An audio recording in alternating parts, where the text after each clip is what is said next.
Oilersnation After Dark begins now. Well, in a night that delivered once again in entertainment value, boy, did things sure take a turn in the third period. Felt like things are going pretty good there. Kasperi Kapanen, yes, sir, dangling through the Leafs defense, and you're thinking, okay, here we go. This is a movie I've seen before for the Edmonton Oilers.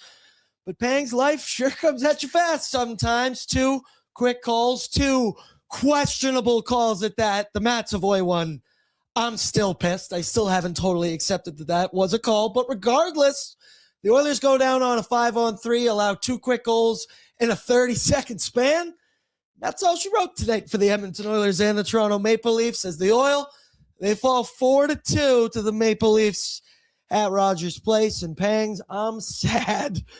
I hate losing to the Leafs. It's a line you said a million times this evening because it never goes down smoothly. But here we are, folks. Hello and welcome to Oilers Nation After Dark, brought to you by Bet365 19+. Please play it responsibly because whatever the moment, it's never ordinary at Bet365. This evening, I'm joined by one contributor at Oilers Nation, Sean, Pang and Eben, Bordsy and Pangsy. It's never easy to lose a hockey game. It's never easy to lose a hockey game on a call. 2 calls to Janmark 1. That was a high stick. It happens. Savoy 1. It is there. The Oilers do have the option to kill penalties. I've said this very same line about other teams when the Oilers have gotten the calls. Damn it, Pangs, being on this side, and when it's the Toronto Maple Leafs, it does not feel good. Give me a vibe check. The vibes, losing to the Toronto Maple Leafs. On second half of a back-to-back, I might On add. a second half of a back-to-back, absolutely suck. I don't know how many times I said, fuck the Maple Leafs tonight. Sorry. I literally counted it like 15 times. I kept saying to Pangs, this is a different side of you. I've never let the hate fuel you. And you know what? The hate did fuel me. I'm not going to lie. The hatred comes from not many, but a couple occasions getting in potential altercations with Maple Leafs fans, delusional Maple Leafs fans. But yeah, losing the Maple Leafs absolutely stinks. Yeah, I'm already getting trolled in group chats. I'm sure the chat and the voicemail line. Once again, voicemail line active. We do accept Maple Leafs trolls. Respectful Maple Leafs trolls. You're allowed tasteful cursing. Brett, what are you giving me that look for? This is their Stanley Cup. No, well, let them dance. enjoy. Let them dance. And then Season once series 1-1. they're sitting there on hole 14 in April, I'll sit there and go, damn, I wish we were still playing hockey. That's the energy I'm looking for there, Brett. And when Bobby McMahon is announced as a trade in 1 hour from now and he leaves the tarmac, he's on the airplane, they call him off. I joke Stan Bowman's going to book a ticket to somewhere just so we can run through the airport like a romantic comedy and be like, Bobby, get off the plane. But also, Andrew Mangiapane, legacy first period, I will say, because that first period was unbelievable. And then probably didn't see him for a minute out there on the ice. We'll unpack it all, but yeah, tough pill to swallow tonight for us and the Edmonton Oilers. Let's kick it off in the chat. I think David sums it up here. I didn't mind their game, but the refs lost it for them here in the third period. Once again, you will never catch me sitting here blaming the referees for a reason why the Oilers lose a 60-minute hockey game. There's plenty of other opportunities, but we will unpack that call on Matt Savoy is absolute bullshit, man. I'm still reeling on it. Let me know in the chat if you agree, disagree. Pangs, where do you come out on the Savoy one? Puzzling, because at that moment of the game, that was like such a pivotal call against them. You have the Oilers who tied it back up. You have probably all of Canada, a lot of North America watching this game, and to get it decided by the refs on a kind of a BS call like that, putrid. Yeah, it was tough. I already see some trolls here in the chat. Good. There's some good energy we need in here. We need a little bit of this going back on in here. Knoblauch, Chris, that is in the chat. Says PK is ass. PP can't score. What do we have, bro? You're supposed to tell us, Chris Knoblauch, and what we have. If the PP can't score, it just honestly sounds like a good old college freshman 15, if you ask me. There you go. Also, Anthony Stolarz. Where the hell did that come from? What was that? He's an .876 save percentage on the season. I mentioned he's been back for 2 games since a 2-month-long injury. He had an .823 in those 2 hockey games. Well, thanks. he was up to the task this evening against the Edmonton Oilers. Another revenge angle. There were a lot of them tonight. He stopped 34 of 36 for a .944 save percentage. He had Oilers shooters looking skyward repeatedly. Yeah, absolutely. I especially remember or think of that one-timer by Leon Draisaitl when the Oilers are trying to mount a comeback. And I think once he made that save, I think the boys on the bench were like, okay, we're done for the night. Yeah, there was one early on as the first power play the Oilers had. He robbed Zach Hyman going side to side. And there's something about Stolarz. He's so big and it looks erratic. He's kind of all over the place. Hella entertaining. I joked as a fan as the opposition, but tonight, dude, he was making the saves any means necessary. Andrew said, we haven't looked good outside of the Islanders game since Xmas. Pats fan, see you on Sunday. We wish each other well. I don't understand how the Oilers keep losing against a team that plays on the second night of a back-to-back. It makes no sense.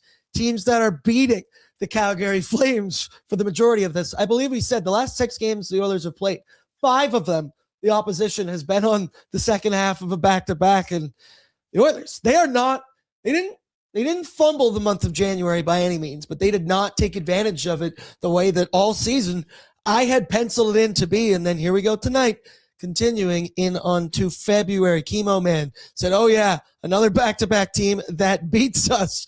Clapper then said, how about in the first 5 minutes of the game, Freddie? Is like that. Trent Frederick trying to start some shit late in the hockey game? I will say the fourth line in that first period were unbelievable. It was wild. Freddie, Janmark, Mangiapane, the Monge comes in for Curtis Lazar and kind of looked like he was playing for his NHL life tonight.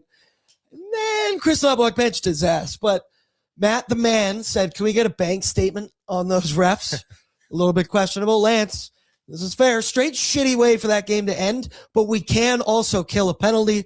We got to play it both sides. I know we've said that before. Liam is in actually the chat and says the interference call on Savoy was wild. Yep, the Janmark one once again. I thought we're about to see Janmark strip Austin Matthews, and that was going to be it. That was going to be the one where Janmark finally tucked. Instead, nope, he high sticks Austin Matthews. You look at the replay and you go, oh shit, things are about to take a turn. Yes, they did. They did in this hockey game. Nathan, that bullshit 5-on-3 killed us. Lance then said again, want to make it clear, he was entertained tonight. We did talk about it on pre-gaming. I said, Pangs, just didn't feel like the marquee matchup that it normally is. McDavid versus Matthews. Matthews hasn't totally been there. Obviously, the Leafs came into this 7 points out of a playoff spot. I was about to say I was correct on the under, but no, I just realized now with the empty netter. No, I was wrong. I was wrong on that. But this one lived up to the entertainment value, the hype. It was, we said, probably the hottest seat in the NHL world tonight. What do you think entertainment value-wise? I think it was a 8 out of 10 entertainment value-wise. The Edmonton Oilers, sometimes they start games slow. They didn't start it too slow. It was a good back-and-forth battle. I'd say early, it was a game of the netminders making big saves. In the second period alone, I think the Oilers got like 18 shots on net. So good back and forth chances. Again, for them, that Kapanen goal was just amazing, unreal. We sellied pretty hard. And then for it to be decided by the refs after that, very disappointing. Tough way. Gord said the best team won. Barbershop Window said, who cares? First place is overrated. Yeah. Totally, man. Couldn't agree with that more. And then we got a couple super chats. Reminder, win, lose, or draw, we support the Ben Stelter Foundation. So if you got something to say, you want to put some money behind it, as Lance has pointed out, I am legally obliged to read these because it's for charity. So you can do that. Or voicemail line, once again, active throughout the evening. We got intern Tristan in the other room. I think intern Tristan was the most pissed off out of all of us when that Matt Savoy call went down. It was a nice side to see of both of you tonight, Bangs. It was good. I like anger. Yeah, I was pretty pissed. Chemo Man is in 699 and said, it's not the refs. It's the grade A chances we give up night in, night out. Defense is the issue. Paul Coffey, I miss you. Love, Ben. And then Hamar, who I believe is a Leafs troll, was also chirping Canada earlier. So maybe... Who knows? But hello, welcome, 199 in the Ben Stelter Fund. He said, is this team arse biscuits? Let the chat decide that one. I'm not fully aware of arse biscuits, but once again, it's kind of tough. Brett, let's get into the headlines first. Give me the tunes first. Give it to me. It's probably the only positive tonight. A couple white guys jamming to Drake. Brought to you by Capital GMC Buick. Check out their extensive inventory of top quality vehicles like the 2026 GMC Terrain Denali or the 2026 Sierra Denali Ultimate. Capital GMC Buick is Edmonton's highest volume GMC dealer and the #1 certified pre-owned dealer in Alberta. They're dedicated to providing you with the best possible customer experience, and they're rated #1 GM dealership in the country by Dealer Raters. So kind of seeing in the chat, overall, I do think this is a much, much improved game for the Edmonton Oilers compared to Saturday night against the Minnesota Wild. Team defense was the theme since the moment Tristan Jarry opened his mouth after Saturday's game. We heard it in every interview from Nobby, every player. It was the emphasis in practice. And overall, I do think they responded, especially in the first period to start. There was an emphasis on some physical style of play. They were hard on the forecheck, and they used the term in the broadcast, purposeful contact. And that was one that really came out to me. And I was like, yeah, man, I totally agree with that. And then we even saw some scrums after the whistles. Andrew Mangiapane in that first period for the Oilers and the fourth line, Freddie and Matthias Janmark, they were the spark for the Oilers. I would say the first couple minutes, the Oilers survived that Maple Leafs wave. Connor Ingram had to make a couple big stops early on in that game where we have seen in previous history, the Oilers love to allow a couple grade A chances to start a hockey game. But it felt like after that, they kind of settled in a little bit. And then throughout the game, yeah, the offense was there. They did have the chances. They finished this hockey game with 36 shots on goal. Anthony Stolarz was a thorn in their side all night long. Once again, a .944 save percentage. But overall, not to the third period, not to the penalties here. Overall, what did you think of the Oilers' effort in this game as compared to Saturday night against Minnesota when that was dreadful? Yeah, looking at the lens of comparing it to last game, Chef's kiss. I think, yeah, they played better. They played with a little bit more cohesion. And I'm no mathematician, but last game against the Wild, they gave up 21 high danger chances, and tonight only 12. So an improvement there. So yeah, overall better. And then when they did give up chances, like you mentioned, Ingram was there to bail them out for the most part.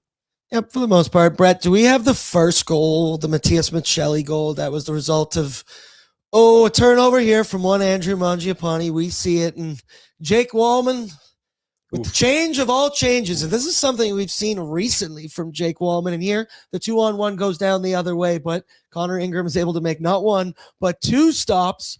However, the Leafs keep that puck in, and here you'll see where the Andrew Mangiapane turnover starts. There's Jake Wallman. Going for a leisurely Sunday stroll there, and boom, it's going back the other way. They do avert disaster. Connor Ingram does make the big stop here, but the Oilers, unfortunately, unable to get the puck out. And then this tip here from one Matthias Michelli was nasty. It was between his legs. Pangs, it's, once again, we talk about defensive structure. It's about attention to detail. A quick turnover from Mangiapane in the offensive zone. A bad Jake Wallman change, and couple seconds later, it's in the back of your net. Yeah, that's really unfortunate on that one because Mangiapane was having the game of his life before that. And just an unfortunate turnover, actually one that we've seen from him this season. And yeah, hockey is a game of inches there. Well, I mean, Wallman, I don't know how many meters it is from the bench to the net. But hey, with that said, bad change, nice tip. And unfortunately, the Maple Leafs got out to a lead there. So I want to talk about the Andrew Mangiapane situation a little bit there, because you see that turnover, and it's not a good one. It's the exact kind of stuff that has kept him out of the lineup and really been the 13th forward for much of the season. But that first bit there, Andrew Mangiapane was unreal to start this hockey game. It was one of his best performances in an Oilers jersey. And I understand that is not saying all that much with the season he's had, but he finally had some jam in his game. He was playing like a fourth line guy. We saw him get an early chance off the rush. We saw him get a breakaway. We then saw him snow Anthony Stolarz, which all hell broke loose after that. Oliver Ekman-Larsson comes in, throws a couple shots to Mangiapane. You want to continue the ref conversation? Don't totally get what Manj did there to get a penalty as well, but I digress. I thought that was an awesome character move from a fourth line guy he hadn't played since the Washington Capitals game. He hadn't been in the lineup in 10 days. And I see it here. It's crazy that we made intern Tristan make a graphic for 0 goals, 0 points, 3 shots, and 8 minutes of ice time. But as you see on the bottom, he wrote legacy period down here as well. And then he does have an error in the second there, and you see it go back the other way, results in a goal. And Chris Knoblauch, after that, benched one Andrew Mangiapane for what felt like a considerable amount of time. I'm not sure if he played again in the second period. I don't think he did. So we then did eventually see him again in the third period, but it did feel like all of Andrew Mangiapane's momentum had really been stopped, and a lot of the stuff that we've been asking from him, we were totally seeing. And I don't know, I thought Mark Spector had a good tweet as well, where he kind of mentioned, like, dude, that's one of his best periods he's had all season. And yes, he makes a mistake, he makes an error, but to immediately sit him down on the bench kind of feels like a move from a coach that just straight up don't like the guy, which I'm not going to say that because I don't know that about Chris Knoblauch. That would continue with the Jeff Skinner type theory, in which we saw last year. I'm curious, Pangs, what do you think about the evolution of Andrew Mangiapane tonight in this hockey game? I just want to know where that Andrew Mangiapane, that first period Andrew Mangiapane has been all season long. We know when he was playing with the Calgary Flames that he was kind of a pest. He was a thorn in the Oilers' side. He hasn't shown that all season, but that first period, that was snowing, and then that pest-like of like, whoa, what did I do? What did I do? Baited Ekman Larson to take a penalty. Unfortunately, Mangiapane got a penalty on that one too. But that pest-like effort, I would like to see more of that from Andrew Mangiapane if he doesn't get traded, and it would be very coveted and needed in the playoffs. I want to see more of that. It was nice. It was, once again, I think intern Tristan, I can't take credit for it, but he was like, man, should we just keep this guy on the edge of being traded constantly, where like he thinks he's hopping on the plane with the Maple Leafs, so he's tree living, pull that trigger after the game. I'm still waiting for the McMahon-Monge deal at the end of this by the time we're done after dark. I'm curious. I see it in the chat here a little bit. Jay, I think, puts it well. Stop putting our players down. Chris Knoblauch, that is. It's only hurting the trade value. And it's, again, I understand if a guy makes mistakes and a guy that's on your fourth line that can be expendable at points, that you do need to punish them, and benching can happen. I feel like we've seen a lot of errors from a lot of guys this season similar to that one, and they didn't get sat down. And Monge was looking really good to start that first period. He was the best player on the ice for the Edmonton Oilers in the first 20, and I don't think that's hyperbole or a stretch whatsoever. So I don't know. It was a little bit. Amanda also said here, I've honestly liked Freddie's game the last little while. It sucks because I look at the expected goals for percentage on the evening for that fourth line of Janmark, Freddie, and Monge. I don't even want to say it because it's so low, but to start that game, they were exactly what you want from your fourth line. They were energy, hard on the forecheck, banging bodies, grabbing the puck, energy cycles, plus shifts in that. And again, we always talk about just don't get scored on, but they were actually doing very good things in the offensive end. Absolutely. And I'll speak to Frederick in general. Yeah, I think as a whole, he's looked good the last few games. Today, he was holding on to pucks. He was feeding Mangiapane. And yeah.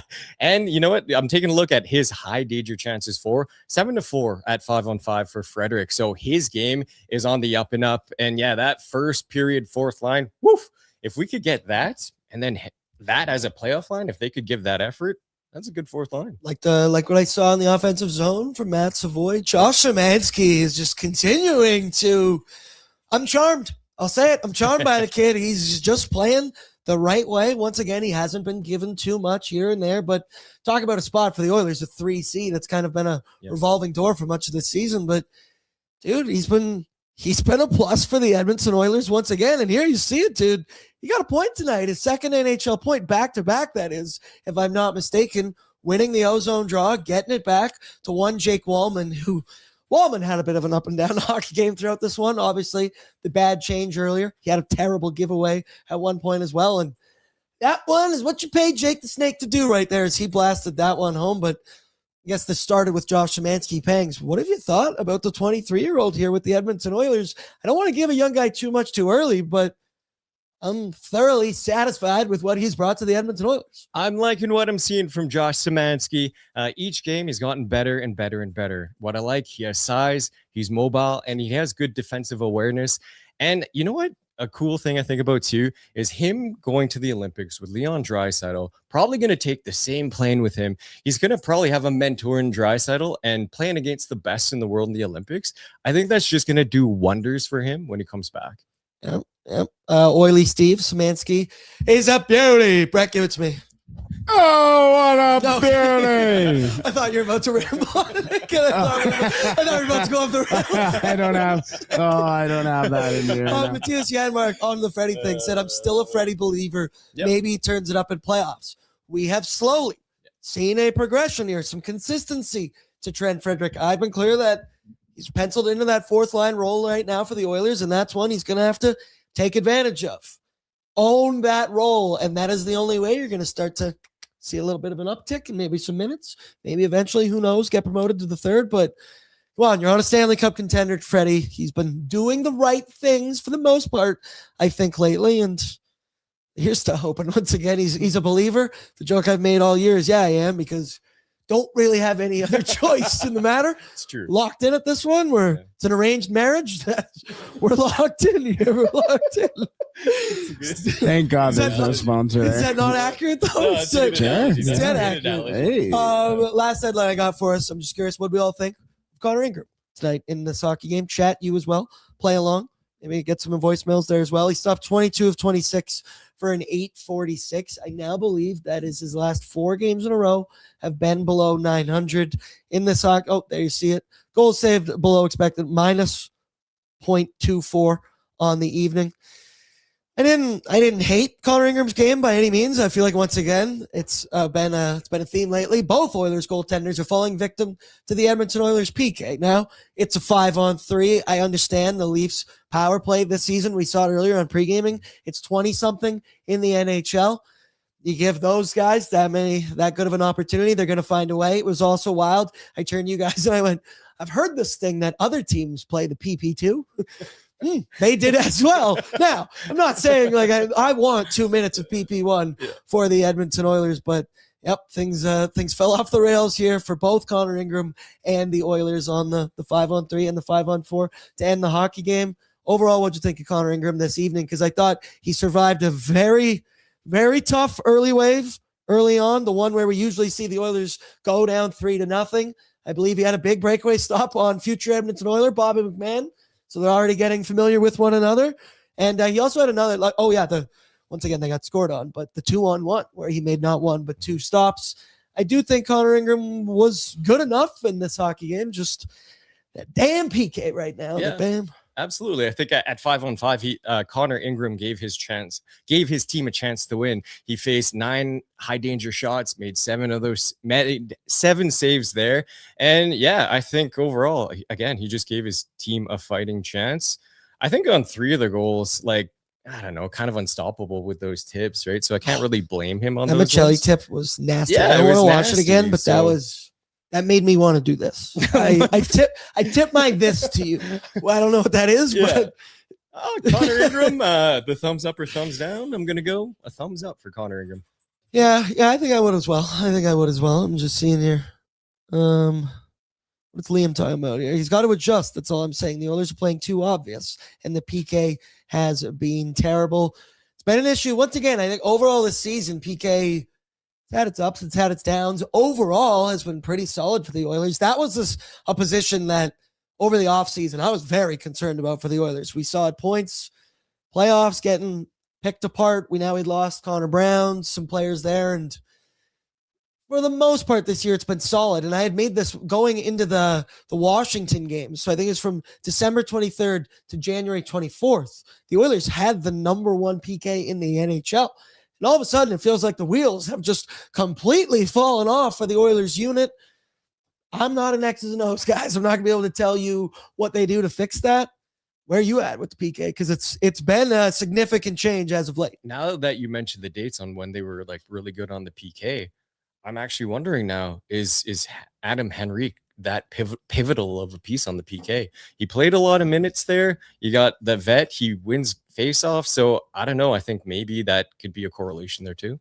Ooh, Liam said PK. I assume he meant homestand. PK 65%. Oh, that's ugly. You don't like that. It's going to be hard to win games when you're behind the 8 ball in moments like, damn. That's tough. Oh, I also see here a couple more super chats. Alive bangs in for 279 said Mangiapane played better than half of the Oilers team. 100%, man. That's a man who wants to get the fuck out of town. If I've ever seen it before, he was motivated as hell this evening. Oh, Hamar said he's an Oilers fan, but always nervous. LOL. So, all right. We all talk down to the Edmonton Oilers from time to time. It happens. It happens to the best of us. Let's go now. Let's do the good, the bad, and the oily. Brought to you by Oodle and Noodle. Download the app today, folks. And you just sign up. You can earn loyalty, rewards points, take advantage of their many deals. They also help out with kids sport. Come on now. Our fearless leader, Jay Downton. Lance Kane might have not liked him on ONE today. We love him, and we love that he's brought Oodle Noodle to I think it's 16 or 17 different locations in the Edmonton area. Walkbox would never do that. Let me tell you that right now. We kick it off here with the good, Brett, and we went with first period Andrew Mangiapane because not that it's even by any fault of his own. I guess it is because he made the turnover. He had the error that led to the first Michelli goal, but at first period Mangiapane, he was all over it. He had a breakaway opportunity. He had a 2-on-1 off the rush where, dude, he hit the net, and it was labeled as well. Stolarz, once again, he was awesome tonight in this hockey game. We saw him snow the shit out of Anthony Stolarz, which was, like you said it. I love it. Where has that been all season for Andrew Mangiapane? The exact type of stuff that will keep you in the lineup. Some of the stuff, and once again, he's a small-statured man. You felt like he wasn't shying away from contact. I keep coming back to purposeful contact tonight for the Oilers. And even the bread man was getting involved in that. He was, saw it just somebody said in the chat, he was better than half the Edmonton Oilers in this hockey game. And then he sat on the bench for about 20 minutes.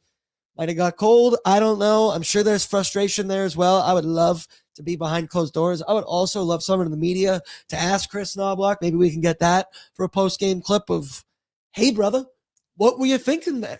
This is what we've begged of Andrew Mangiapane all season. You had it. Yes, he made an error. That's going to happen. I did not like that to say. We could have made the good Monge first period, bad Nobby benching, oily. No, the oily still has to be what it is. But what'd you think about first period Monge? Amazing. Absolutely amazing. Again, he was hard on the forecheck. He was creating scoring chances. That breakaway that he created for himself was off the back check, created a breakaway for himself, and it looked very Connor McDavid-esque. And yeah, I don't love snowing goalies, but I love when people snow goalies because it's just hilarious and just people's reaction. He fired up the team, and he almost got the team a power play there. Yeah, I hate what Chris Knoblauch did by benching him. So I hope we get some interviews and find out what he did there. I don't want to think that Chris Knoblauch is a spiteful, vengeful man, but you've been asking him for so long on a night when he's seriously playing the best hockey I've seen him. I understand he had 3 points in 3 games to start the season. He had like 1 shot in each of those games. He was on McDavid's wing. I don't think it's hyperbole to say that this is the best 88 has looked all season long. And yes, he makes the error, but Spec said it. That just looks like a coach who does not like the player. I do see Gregor just had to tweet a nice quote from Chris Knoblauch. Yes, the giveaway did impact his ice time on one Andrew Mangiapane. Oh, what a classic! So classic Nobby response. You have Evan Bouchard giving away, and I love Evan Bouchard, but you don't reduce his ice time. And again, like you said, that is the best period of hockey that Andrew Mangiapane played. What is that? His confidence was likely low. Now it's probably even lower because of that. We saw him getting off. You just can't make one fucking mistake.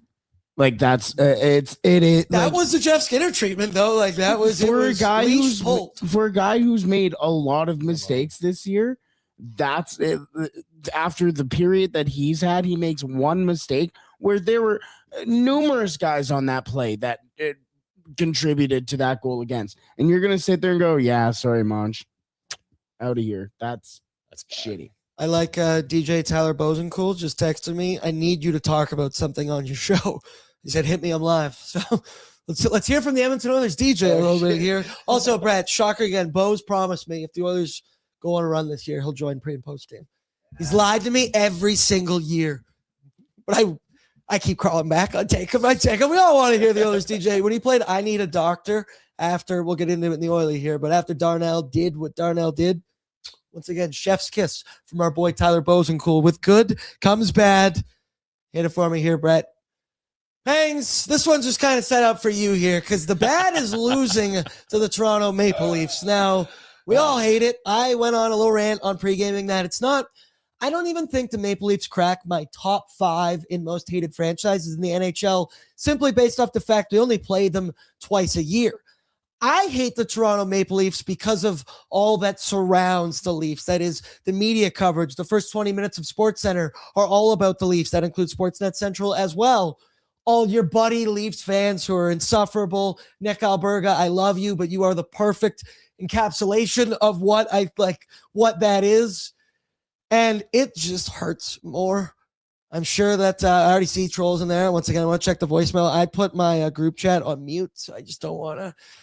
I'm throwing in the towel on that. I just can't take it while I'm trying to do the show. But Pangs, you were seriously said it over 15 times tonight, and he just goes, I fucking hate the Leafs, man. I fucking hate the Leafs. It was very nice to see. Yeah, so sure. Pangs, why don't you tell the folks, why do you hate the Leafs so much? You know what? I think it's the fan base, like Borgie said there. And I think it all stems from, and I remember when it was probably like 8 years ago, Maple Leafs in town. I think I hate when you go to Rogers Place and Maple Leafs in town and that there are more Leafs fans. They just take over our barn. And then I think we lost that game. And I mentioned this in pregame.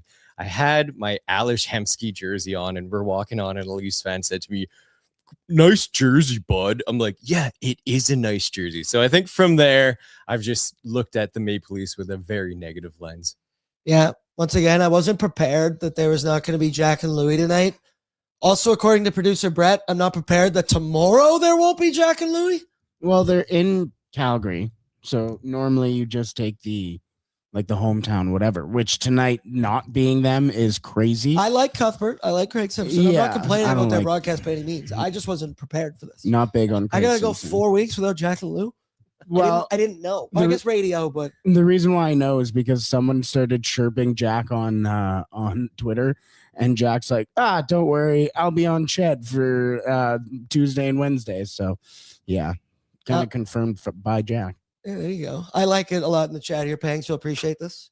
I hate the Leafs. The Leafs hate the Leafs. Yeah. I fucking hate the Leafs. Woo! And folks, I don't like what DJ Bose just sent me this chat. This is scumbaggery shit. Oh no. So I said, hit me, I'm live. I'll quote. A couple of Leafs fans were yelling, "Go Leafs," at the last second during our moment of silence for the 3 junior hockey players that died in that car crash. Oh my that's the shit I'm talking about. Once exactly. Again, there are scumbags in every fan base, but scumbags need to be pointed out, tarred and feathered, as far as I'm concerned. If you know who that is, or if anybody is aware, tar and feather. I'll leave it at that. That is unbelievably low-class bullshit. That is clearly such a thing that strikes very near to home for a lot of hockey fans worldwide, ever, just fucking people in general. That actually, when I started reading that, I barely listened to a word you were just saying, Brett, because I'm full of rage right now. Yeah, that's what you said, Sean. That's what you're talking about. Kicked. Oh yeah, what happened to good old street? It's just the mentality of being, we're an original 6 team. We run this shit. We've always been here, boys. Shut up. I like blue. That's what I've always thought. Yeah, I asked Lisa, I was like, why do you like it? Is it because your favorite color's blue? Yeah, fair enough. I don't want to give those guys more attention than that, so we should leave it at that. That's bullshit. To that extent, sorry for cursing so much. That fired me up. To that extent, the smart Leafs fans, as my friends have been texting me, he sat there and went, Anthony Solar's just ruined our tank. They want that top 5 pick bad. Yeah, they really, yeah. He was not happy that they won tonight. This is why I just struggle to believe that the Maple Leafs are going to be sellers at the NHL trade deadline, because as long as they're within a couple points, as long as you have Matthews, Nylander, I don't know how you sell these scumbaggery fans. Not all of you, once again. There are bad Oilers fans who've done bad stuff too. They're just bad people, always in general, but tar and feather, man. Tar and feather. Okay, let's get off that.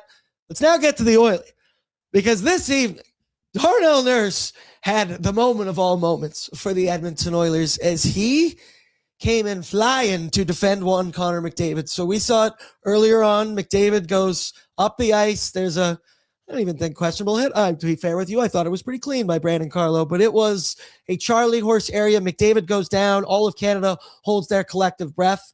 Darnell Nurse, a leader on the Oilers. This was classic. Take a number, wait for the whistle, pointing them out. You, me, 25 on 25. And Darnell Nurse reminds the NHL world once again why he is among the heavyweights when it comes to fighting. And you do not fuck with Connor McDavid because he goes out there. Brandon Carlo, a big man in his own right. And Darnell just ragdolled this shit out of him all over the ice there. Couple good uppercuts, couple good overcrosses there. And once again, it's even more than just this moment because Darnell Nurse, felt like every moment that there was a scrum going on, it was Big Daddy Darnell coming in and going, hey, do you really want to do that? And after you watch Darnell do this to one of the biggest guys on the Toronto Maple Leafs, I don't think I'd be signing up for that fight. And hey, there's a lot up and down with one Darnell Nurse throughout his Oilers tenure and the $9.25 million contract. But this, the man icing his knuckles in the box, talking some junk. That's a hockey player right there, and that's a guy that's why he wears a letter. That is why everybody respects him so much. And Darnell reminding once again that the man can kick some ass. Yeah, Battle was saying, he's like, after that fight, he's like, that's one thing I like about Nurse. I'm like, that is the thing that we like about Darnell Nurse. Say what you want about Darnell Nurse. He makes good plays. He makes bad plays. But one thing's for sure, he'll come to the aid of his teammates. And it was just amazing to see him come to the aid of Connor McDavid and to kick some ass at the same time. And like you said, every scrum he could get into after he did, and you could tell they were kind of like scared of him. So it was a presence. Hats off to Darnell. It was Nurse. seriously like a bunch of kids messing around, and Dad just walks in the room and like, oh, shit. Oh, we're good here. Good here, sir. No, I don't want no trouble. I don't want no trouble. That's when you just switch it to porn. What? Sorry, I might have came into this. I might have came into this conversation. The era where it's all scrambled. Yeah, no, you know what? Make stuff I'm starting to read this room here, and I think I came into this conversation at the wrong time. Man. I thought you were talking about when your parent comes in and you're watching something nasty that you shouldn't be watching. Why would you I have switch to it to? because you're saying that the fight was so nasty that No, you have I know to. that, Yeah, no. no, don't worry. I No, almost hey, spilled my Brett, water. shoot. Shoot No, a shoot. no. Sometimes you Been miss. watching That one was heated very- rivalry. I'm gonna again, show eh? myself that. Heated rivalry. Battle,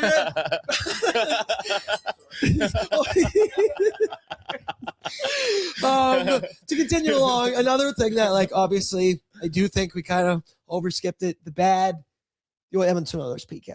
It has not been good lately. And once again, they allowed 2 goals Saturday against the Minnesota Wild, and they allow another 2 this evening, allowing the Maple Leafs to go perfect on the evening. And we have heard now post-game from a couple of Edmonton Oilers on the PK. I want to take a listen. We were just talking about Darnell Nurse. He spoke with the media post-game about the penalty kill. Take a listen. Yeah, we need to step up and get the kills, and we weren't able to do it. And that's the difference at 2-2. It's everyone's trying to do the right thing, and we got to continue to chip away at it and make sure that becomes a strong point of our team down the stretch. Yeah, we got to. I think. Yeah, you want to have a better result than 500 at home, obviously. Yeah, there's adjustments that I think our team can make, and we have one big game again tomorrow against Calgary. We look forward to that and learn from tonight. The emphasis on defense all since Saturday long. That's all they've talked about for the Edmonton Oilers. Don't know if that applied to the PK as well. We also heard from one Matthias Janmark talking about the PK as well. Let's double down, Brett. I'm curious what he had to say. Yeah, I mean, it was great. Before that, I mean, we had a good stretch, and we're kind of in a bad stretch now. So I got to snap out of that and work on it. It's going to be important for us going forward. When you say snap out of that, is it a question of just doing little things differently, or is it something tactically that needs to shift? No, I think we've had a tendency the last 2 years maybe that we go on really good runs and then pucks start going in and we can't really get out of it. So I mean, it's everything. It's a little bit of everything. little bit of everything you heard there from one Matthias Janmark. It does feel like stop the bleeding in the penalty kills at points when you're kind of getting hemmed in and whatnot, and then feels like as a macrocosm. Is that a word? I don't know. We'll try that. We'll try that. That it's also a stop the bleeding thing because it's gotten a little too far here for the Edmonton Oilers, and obviously they only have one more game to figure it out. I do think the Olympic break, at least for the 4-man or more than 4-man, but the PK unit, could be time to step back, regroup, and come back after the break. And thankfully, we play the Calgary Flames tomorrow, Sean Pang and Eamon. But the way they've been looking lately, they did so good for 40-something minutes, not taking any penalties. Because once again, the easiest way to have a perfect PK is not take any minor penalties.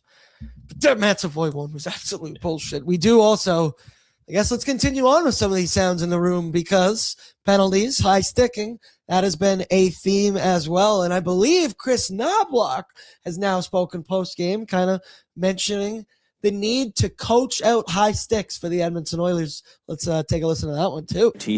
Can you coach that out of a team, or do you need to remind them to keep the sticks down, or what do you see?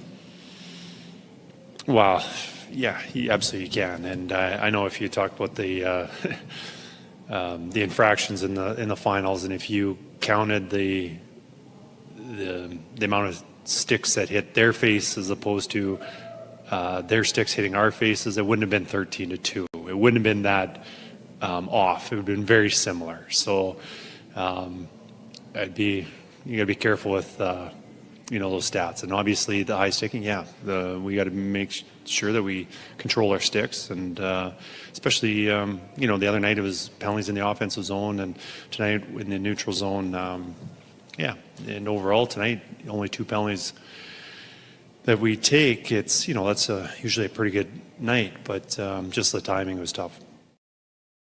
You can see some frustration there for one Chris Knoblauch when it comes to it. It's, once again, your PK is that dreadful. You can't be having errors like that. Now for Janmark, man, I was all in on that play. I was like, get that puck, strip that from Matthews. This is it. This is it. And I'm sure Matthias Janmark felt that same way as well. However, the difference between us, I don't get paid $1.3 million to kill penalties for the Edmonton Oilers. And as also being one of the best PKers for the Oil, you then really put the team at a disadvantage, putting yourself in the box as well. But I don't know how you coach out those penalties and high sticks besides saying, boys, keep your fucking sticks down. Like, is it that simple? Because I don't know. Yeah, it might be. I think on a play like that, I can appreciate the battle level and effort that he's making on that play. At the same time, there is kind of a carelessness, and one needs to just pay attention to their stick. And when I play hockey and when sticks are flying, I get pissed about that, and I say I do tell people, like, keep your sticks down. So I think there is a way to just say, hey, keep your sticks down. Just be a little bit more careful. Absolutely. It's live by the sword, die by the sword. That was totally that moment right there. And hey, you got burned. I still want to hear what Nobby, if he had more. All I'm reading is this quote online that, the turnover had an effect on his ice time. Is that all he said? Is that the only thing that he answered? Because, again, that was Speck who just now tweeted that on top of his first tweet. And I feel like Speck's the kind of guy to poke and prod. I need a little bit more poking and prod in there. Battle just said, that's all he said. That tells me he is in the doghouse, and Nobby does not like the player. Also, again, I'm not here to tell Chris Knoblauch how to coach this team. He's taken them to back-to-back Stanley Cup finals. He's signed to an extension.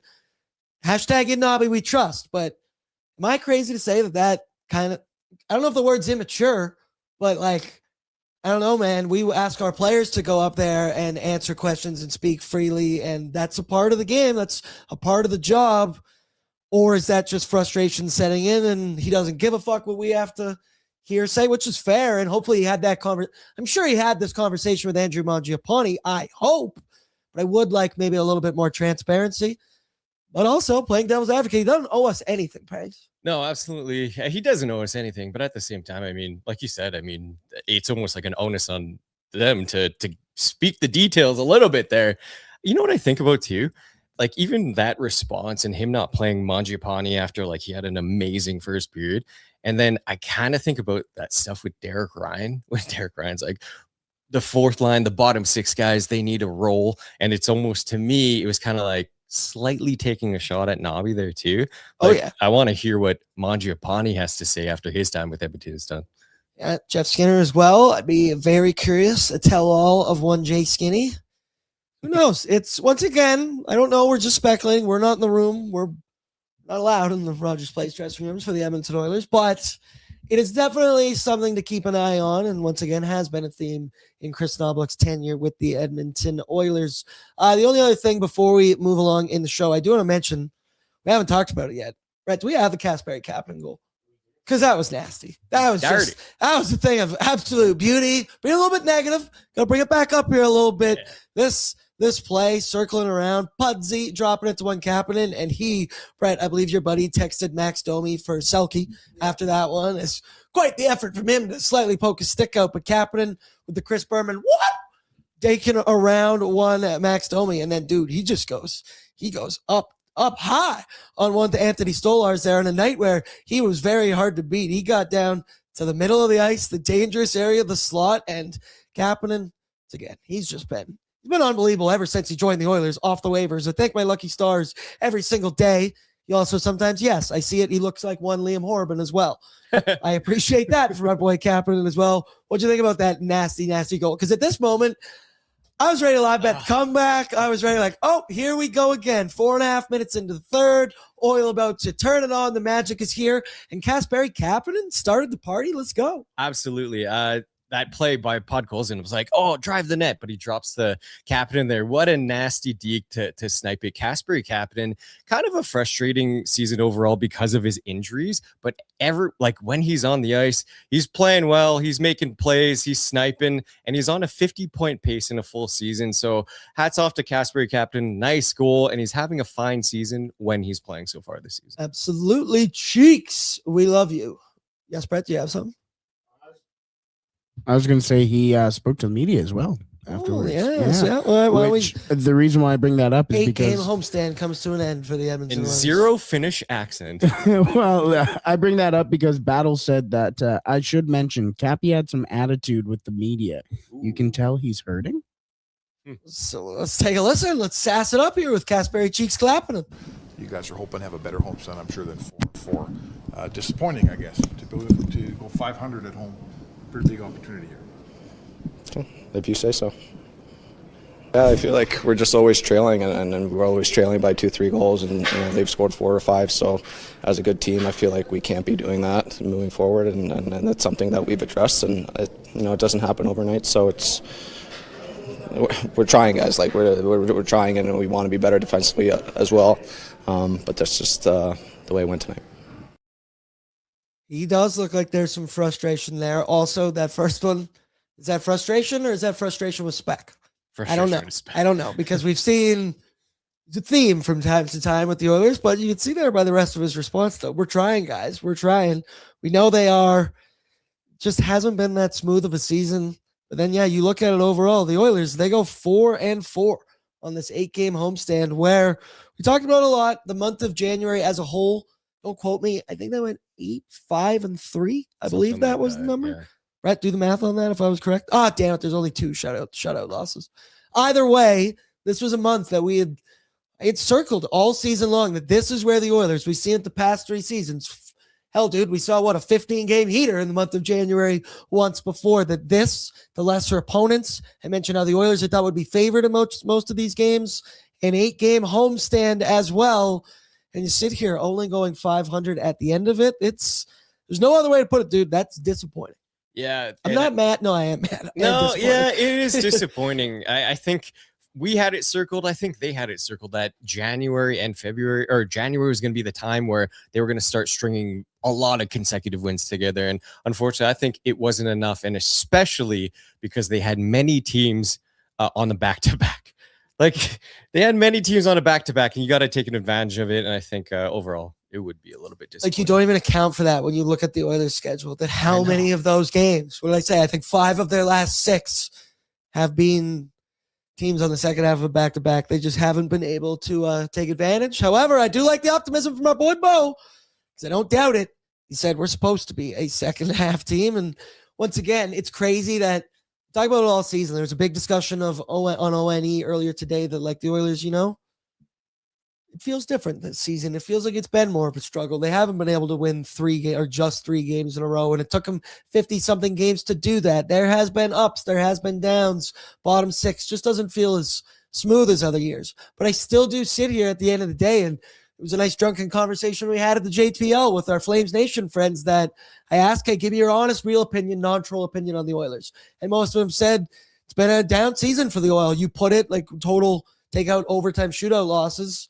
The Oilers have lost more games than they have won. However, they have shown in the past that they do have the ability to just snap their fingers, clock it in, and say, all right, this is go time. This is playoff time. This is down the stretch time.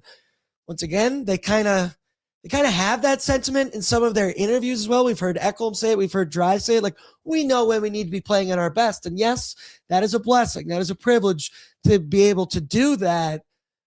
I don't know if you can fully bank on that for what could be a 3rd season in a row, and eventually reality, luck, whatever it is going to catch up to you. And we still got plenty of time to figure it out in the season. They could just as easily, we're in the middle of March and I'm sitting here going, ha, boys, we're off and running. Told you it was going to happen, but there is something to that you shouldn't be banking on. You're just going to snap your fingers and figure it out. But it could happen. Probably not, but again, then you have a team with Connor McDavid and Leon Draisaitl on it, right?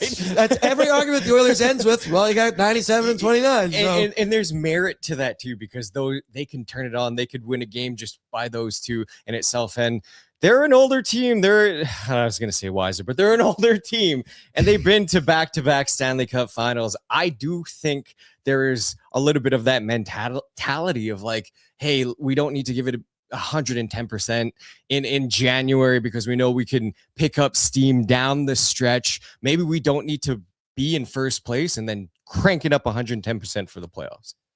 Yep. I see Bo said we're just lucky the rest of the Pacific is going blow for blow as well. We suck.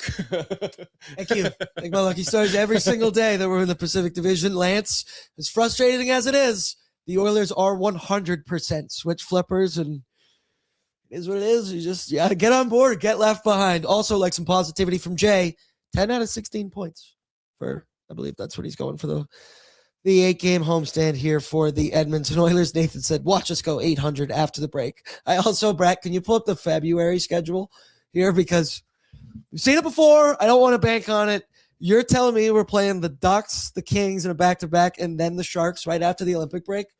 We are going to come out so flat, so terrible in all 3 of those games. It is going to be full-on panic city here at Oilers Nation because we've seen it. We saw it last year after the Four Nations and the Oilers' inability to kind of figure it out. I'll be curious once again. Does Connor Leon,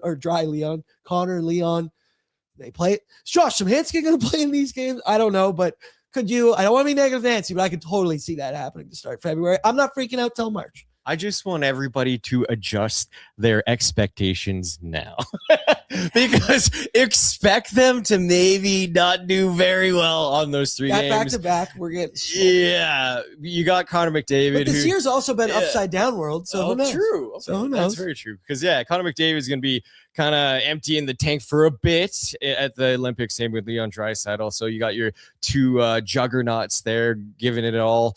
We saw like at the Four Nations last year, McDavid was kind of slow to start. So I expect them to be slow. What if we don't win a game for over a month? Brett, that's too far. I agree. There's the line. That was, hey? Really? Should I be swapping anything on this work computer over here? I got another super chat here as well from D-Pal. Clap it up. $69.99 from the boy. Nice. He said, we're going to be fine. The team and Knob are great at adjusting to a team in a playoff series. Dead on, brother. Yeah. Chris Knoblauch, had a weird hiccup there, I call him the king of adjustments for a reason. He's very good in a 7-game series with these Edmonton Oilers. And as long as you got 97 and 29, I like my chances when it comes to the NHL playoffs. Let's go now to Who's Wearing the Jeans, brought to you by Wilhauk Beef Jerky, because only the finest tasting meat products earn the Wilhauk name. Made from 100% Alberta beef. Their jerky is aged, seasoned, smoked, and marinated to savory perfection. They gladly fill orders of any size And you can find their jerky, sausage, and other products out of their Leduc location. For more information, head on over to WilhockBeefJerky.com. I believe the description I recently got from, I think it was Justine in the chat. She said, describe Wilhock Beef Jerky. This ain't me. Life-altering. I repeat, life-altering were the 2 words she chose for Wilhock Beef Jerky. Oh, it is really good. I got no notes on that one, Justine. Unbelievable. It's changed my world. Because now on every road trip, once again, you love your gas station jerky. It's not the same. It'll never be the same. It's really It good. never was the same. But that's beef jerky. Let's get down to jeans here.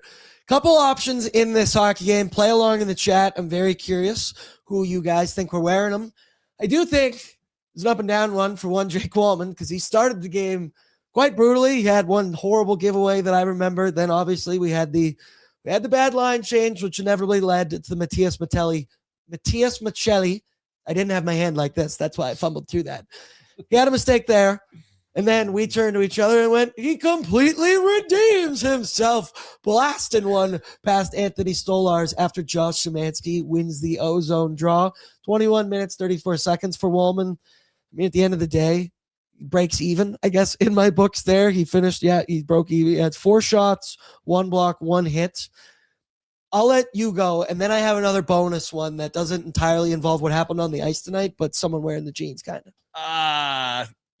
I think I have to give it to Janmark on that penalty there.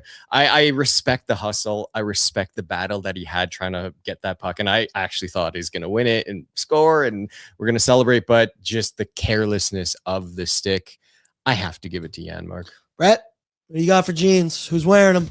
Mine was Wallman too, which sucks because that's back-to-back for me. Now, I don't want to be a loser about this. That Matt Savoy call, I smelled denim on that one, all right? Because that affected the hockey game. Yeah. It's not a call that I was a fan of.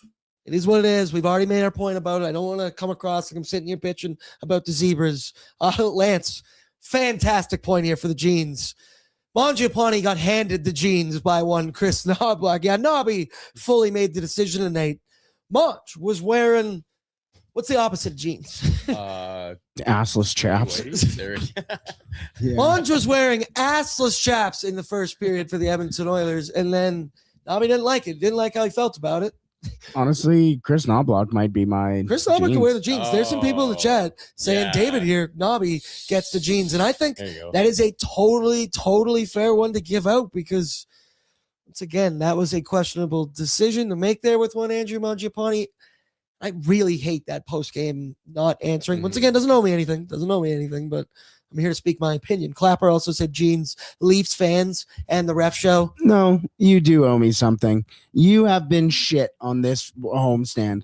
And that was the best game that Andrew Mangiapane has played as an Edmonton Oiler. And he makes one mistake and you're going to sit him immediately in a game that you lost. It's not even like they won.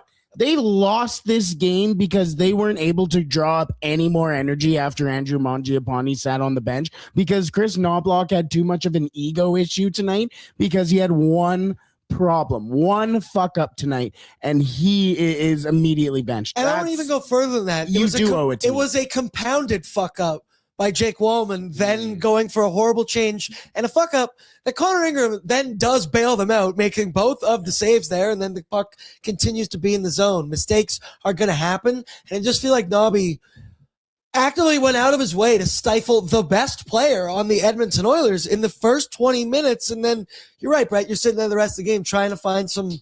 Anthony Stolarz was on his game this evening, the one guy for the Oilers that was pumping shots on him, getting in his head. In his fucking head. He wanted to hit him. That was the guy that, once again, I still don't understand how Monge got a penalty on that one. He only snowed his pads. He didn't snow his face. So, that's fair game, in my opinion. In the streets on Half Moon Lake on the ODR. That was totally fair game. I shouldn't talk any shit. We've all seen my game at the JPL now. I'm out it. But I don't like it, man.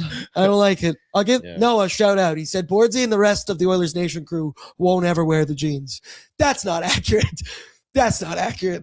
I make mistakes all the time. I have taken accountability for the jeans. Yeah, Brett's wearing the jeans for earlier, whatever that was. We have a talk on our drive. Actually, hold on. Me and Brett are going to drive home in silence. I didn't mean it. I didn't mean it. Looking at this. David also said, has loading up the top line worked in a non-6-on-5 situation this year? I don't recall McDavid, Draisaitl, Hyman scoring as much as a line this year.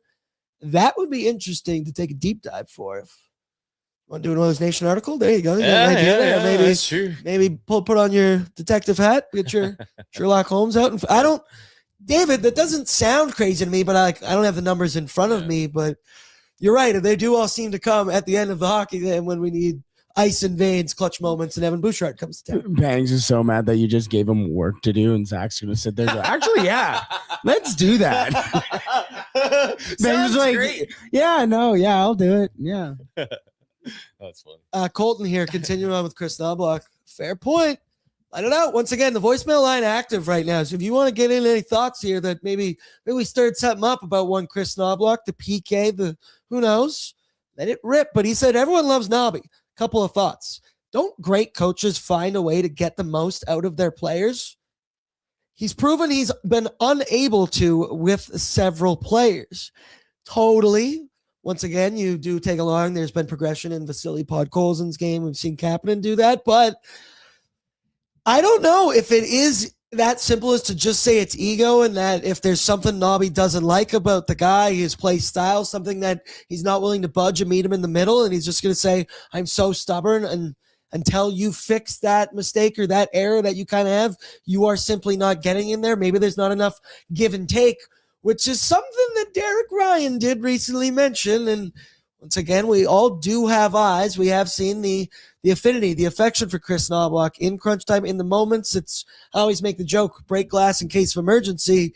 It's Leon, it's Connor, it's Zach Hyman, but that does come at the cost of other players throughout the lineup. We've talked about this season, guys needing ownership of different roles, and that if you decide to have 97, for example, killing penalties, that's taken away some ice time, some touches from other guys that necessarily aren't going to be getting it now, and harder for them to build confidence, gain some momentum night in and night out. So I think that is a fair point to make there from our pal. I think that was David. Where do you come out on that?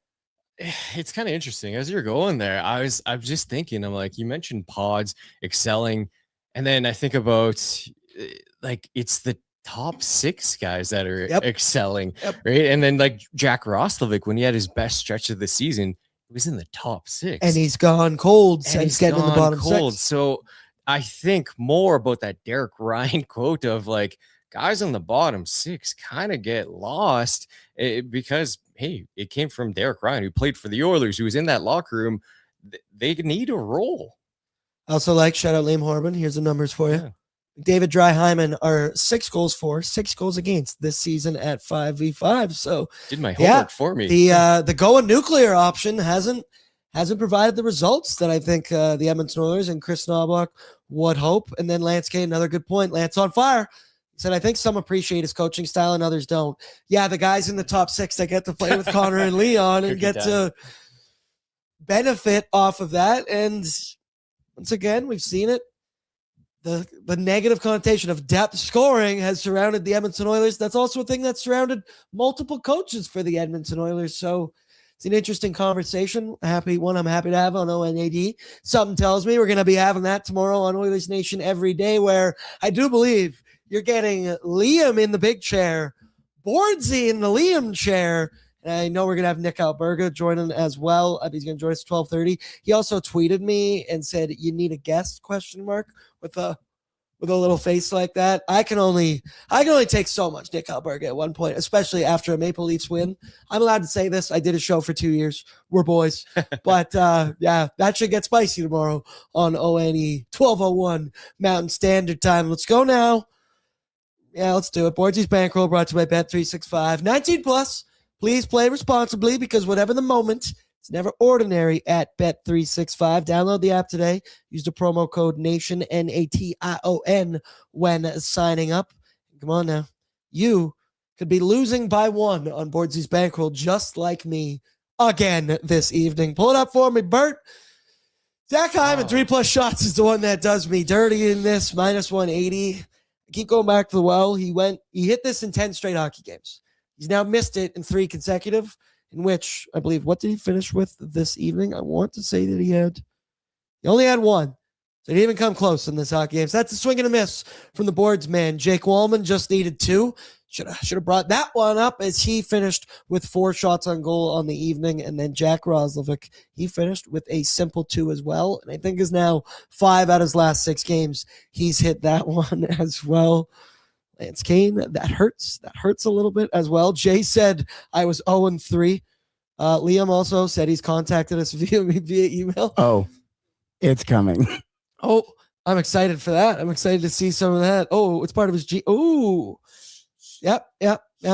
We'll keep powering through here. I'll give you some time for you to pull it up, bring it through for what we need tonight. Also, I guess let's talk about it. Bobby McMahon, future Edmonton Oiler. Let me check Twitter quickly. No post-game trades for Mangiapane, Bobby McMahon. I'll continue to wait on that one, but this was a night for Oilers fans to get a good look at a guy who's highly coveted by this fan base, and I think we've officially heard now, coveted by the Edmonton Oilers. He had a big moment. He had a breakaway where Connor Ingram had a huge stop, and I think it was the second period of this hockey game. We do see eventually Bobby McMahon would score the empty netter in this one. He finishes with 1 goal, 5 shots on goal, 4 hits, 17 minutes and 36 seconds. I said it repeatedly, watched him go up and down the ice. There was one moment he was going down the right wing in the offensive zone, and it looked like a young Leon Draisaitl holding X when you're playing shell, protect puck, and there was no way you were getting that puck from this dude. He is big, he's physical, he uses his size. I like it. I think that's a guy, if you put in the bottom 6, there's no way Nobby could hate that guy, right? I hope not, but I really like what I see from Bobby McMahon. I'm in on him. We did talk about some rough trade proposals that I'm willing, if it was me, McMahon. We did the Scott Lawton one where we threw him in as well. So. Yeah. I don't have a separate deal just for Bobby McMahon, but I'm curious to know your thoughts, Bobby McMahon, before we get into it. For sure. He looked really good tonight. Like you said, a mix of size and speed. That's something that you can't teach. This guy has it.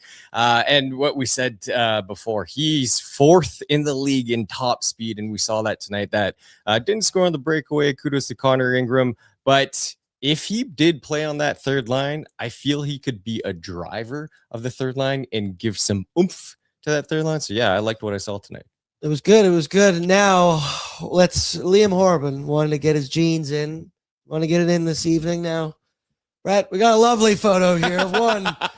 Chris Jean Law. I don't even know what you say here. You know, in the bottom 1,000%.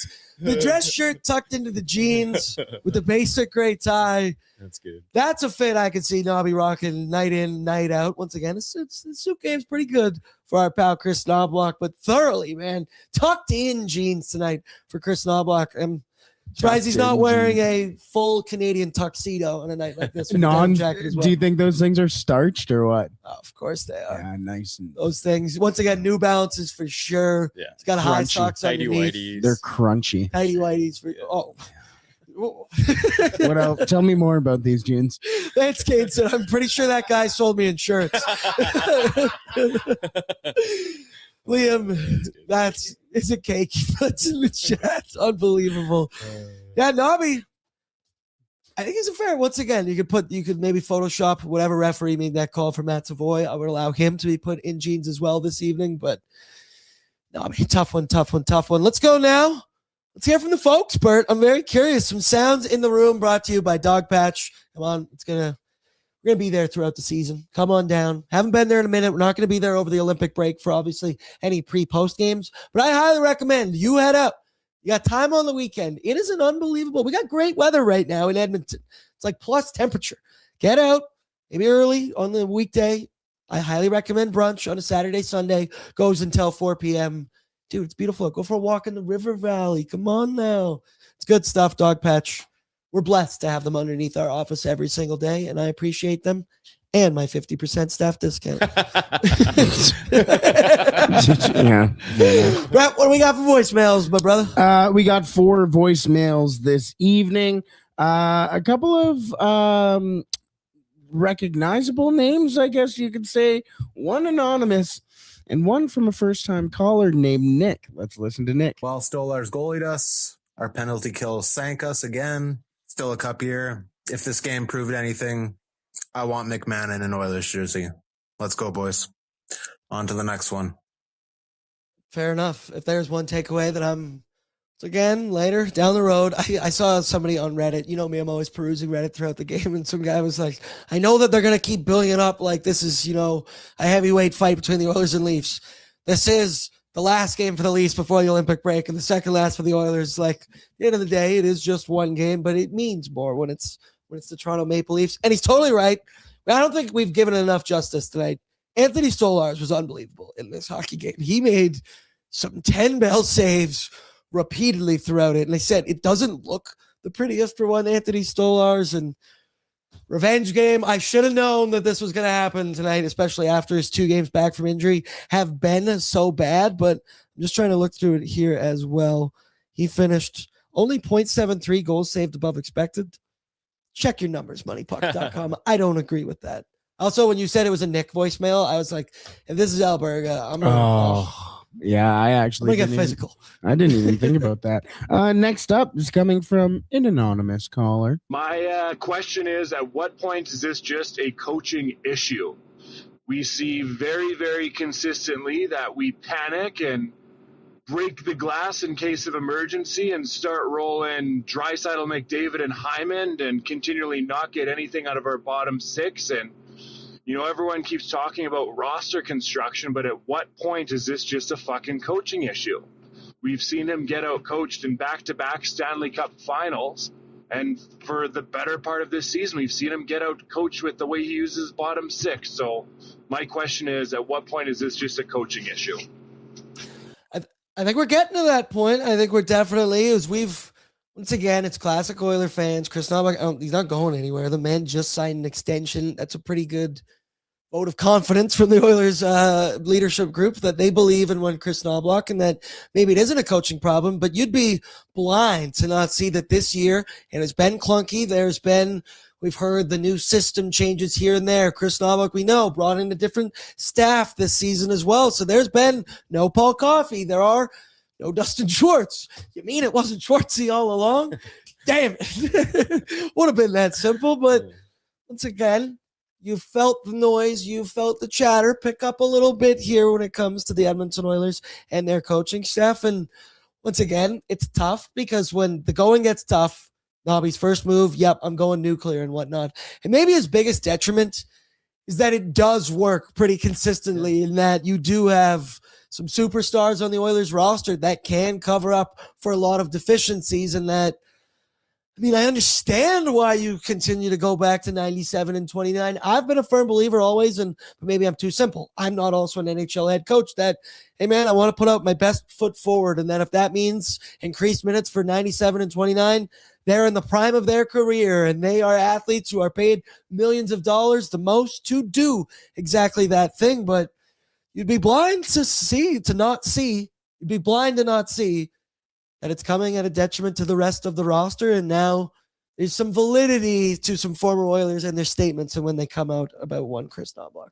I'm just going to play devil's advocate. And I know I've been kind of shitting on Chris Knoblauch tonight. Oh, please. But I'm going to, in that voicemail, he said he got out-coached in 2 back-to-back Stanley Cup finals. I didn't agree with that. I'm gonna kind of defend him there. He out-coached other teams to get to 2 back-to-back Stanley Cup finals. So he's made some good moves. And then I'm also trying to come from a lens of, you know what? When you got 2 of the best players in the world, like, you're not gonna play them. You know what I mean? They're pretty money most times, right? So it's a sticky situation, sticky conversation. Knoblauch, yeah, he's made some bad choices and he's made some good choices too. So I'm on the fence. Yeah, I'm seeing some people in here. Lance, it's always a coaching issue. Once it gets a little tough, we blame the coach. How many coaches does Nugent Hopkins going to get? We're not getting rid of Chris Knoblauch. No. And once again, I don't know if I want to use the word coaching issue, but it's been a coaching change. There's been clearly something that's going on. They got to figure it out. It's also why Chris Knoblauch gets paid millions of dollars as well. Figure it out. All right, going into our final 2 here. These are the voices that we may recognize, at least the names, because I don't know 100% if these are who we think they are. But if they are, this next voicemail's from Connor Brown.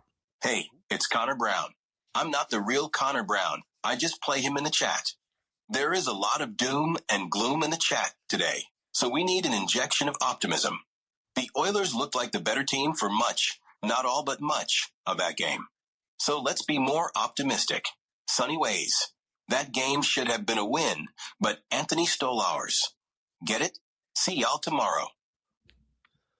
Once again, the Oilers outshot the Toronto Maple Leafs in this hockey game. Sure, they did have some good offensive chances from the Leafs. At the end of the day, they were the more opportunistic team, took advantage of their opportunities, their goaltender. Again, I thought Connor Ingram was just fine in this game, but he made more saves than them. You check the deserve to win meter, which I highly recommend you head over to moneypuck.com right now and you go click on that, because you know how it's a scale like that. They have put the, what do you call that? What do you call that thing? Meter.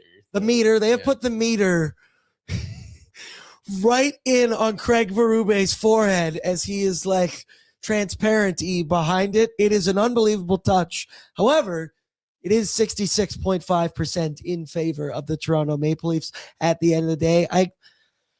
The Oilers, maybe it's because my standards are so low after Saturday night that, yeah, they were a much better team than they were on Saturday night. I don't know if I can say the Oilers were the better team in this hockey game. That's just my honest opinion. I could spin a little bit of a positive. I think with the Oilers, they know they got a majority of the team likely have trips booked. The fact that they gave a shit tonight, I feel they gave a shit. They put in an effort. They could have packed it in tonight and be like, hey, we're going to Cabo, dipping our feet in the water the next 2 weeks. They could, but they gave an effort tonight and unfortunately just didn't pull off the W. South Bus said, sounds just like him when referring to Connor Brown, Ryan Timu Brown. I wish we had Connor Brown. Yeah. And then he said, that's my real voice. Absolutely. Absolutely. I don't know. I'm starting to think that's not the real Connor Brown.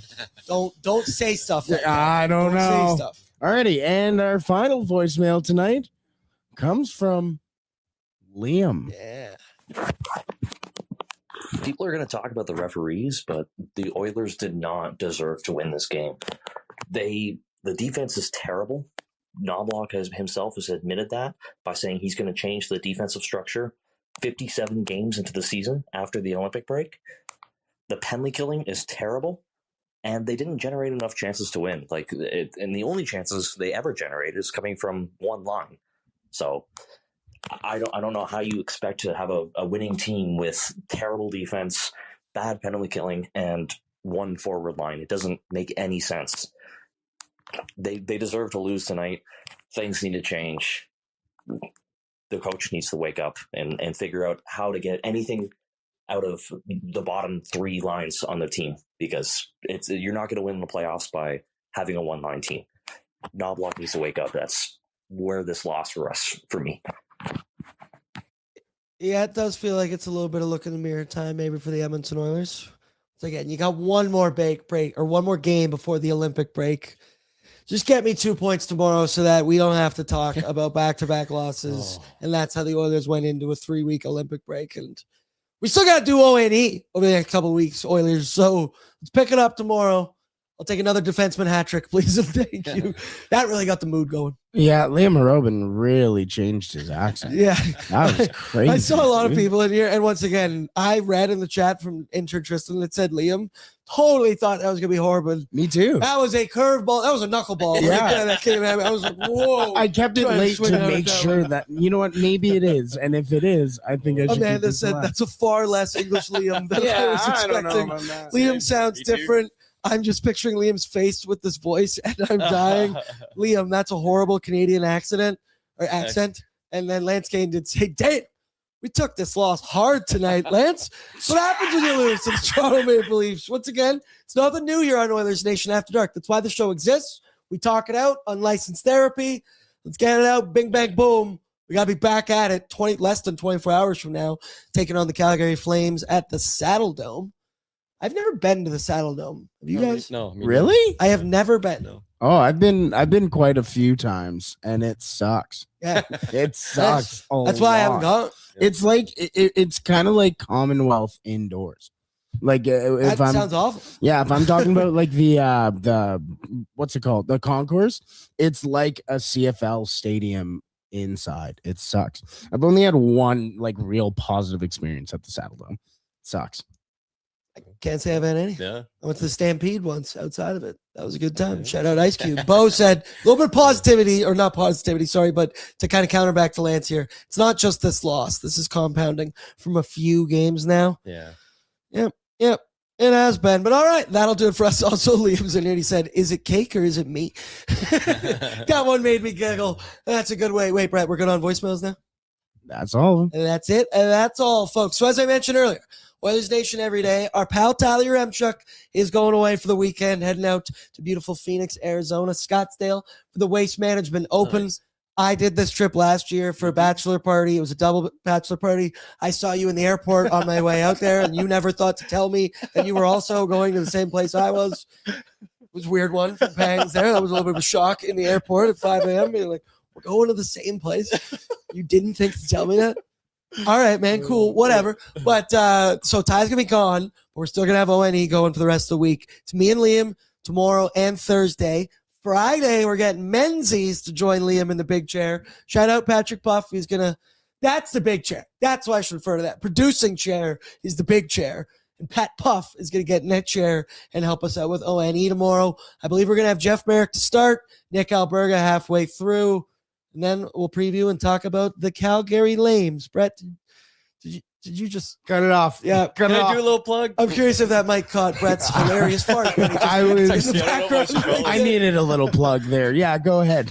I don't know if I should follow it up after a fart, but I will say I probably shouldn't. But I will say I wish the mic picked that up. That was so comical. That was such good comedic timing, Brett. I do want to say I'm reffing in the world's longest hockey game. I think everybody's heard of it. They say Guinness Book. What am I trying? Guinness Book of World Records. Guinness Book of World Records. They're doing it again starting February 5th. I'm supposed to create a profile to raise money. I'm probably not going to do that. So please donate to the world's longest hockey game. They raise money for cancer. So silent plug. That's one of the coolest things that happens every single year here in Edmonton. Also, shout out Brent Sake. That's my eye doctor. Oh. Shout out that guy. Also, where the game is played. I don't live there anymore, but I used to live out in Strathcona County. I live so close to that. Okay. I would go all the time. I have buddies that play in that game, and they do the insane. I think it's like 4 or 5 hour shifts that you can. Yeah. What does a ref shift do? 3 hours. 3 hours? Yeah. Okay, yeah. And then they go. I also saw recently they posted online. They built a massive screen outside so that during the Olympics you can still watch the Olympic games. Sorry, the Winter Games. I think is what we should go with there, and that. You can take part in that. You're not going to miss anything. I think Tyler might even be also reffing in there. Cool. I know me and Liam are asked. Liam, I don't think is down. I've shown my skill set at the JPL. So if Tyler says I'm good enough to do it, I'll join. I'm down for a good time. Yeah. Some hot chocolates out there on the ice. It's a very good thing for a very good cause. Good plug. Good plug. Good plug. All right, that'll do it for us. Oilers Nation After Dark. Please throw down your courtesy like on the way out. Make sure you are subscribed to the ON YouTube channel. And then tomorrow, we got ONE. We then got, no afternoon pods. We got our final pre-gaming for 3 whole weeks, followed by Oilers Nation After Dark as the Oilers take on the Flames. And then we got some other good stuff planned for you. I mentioned at the end of pre-gaming, we are still going to be giving you some good pre-post content throughout the 3 weeks. I believe we're shooting for most Monday, Friday. We're going to give you some bonus episodes, some happy hours, talk Oilers, talk the winter games, maybe play some games. And as we talked about, I think we're going to do some video game streams as well. Waz's eyes, they got that spark in him again when we talked about him bringing in his Xbox, playing some games. So let me know if you'd be interested in watching some of that stuff. And I'm down to play. I'm down to play Mario Kart. I'm down to play Shell. You guys have been talking FIFA. Got the World Cup coming up. I gotta refresh up on how to say some of these guys' names. Go Spain. Luka Modric. Yeah. There we go. Yeah. There we go. Shout out. All right. Love you all. Appreciate you all. Pangs, you're the man. Brett, I love you. Intern Tristan as well. Tune in to ONE tomorrow. Sleep tight tonight. What's up, Nation citizens? If you enjoyed today's episode of Oilers Nation Every Day, make sure you hit the subscribe button here on our YouTube to not miss any of our content. We got you covered from interviews, insight, analysis, everything you need to stay up to date on everything around the team. Hit that subscribe button so you don't miss a video.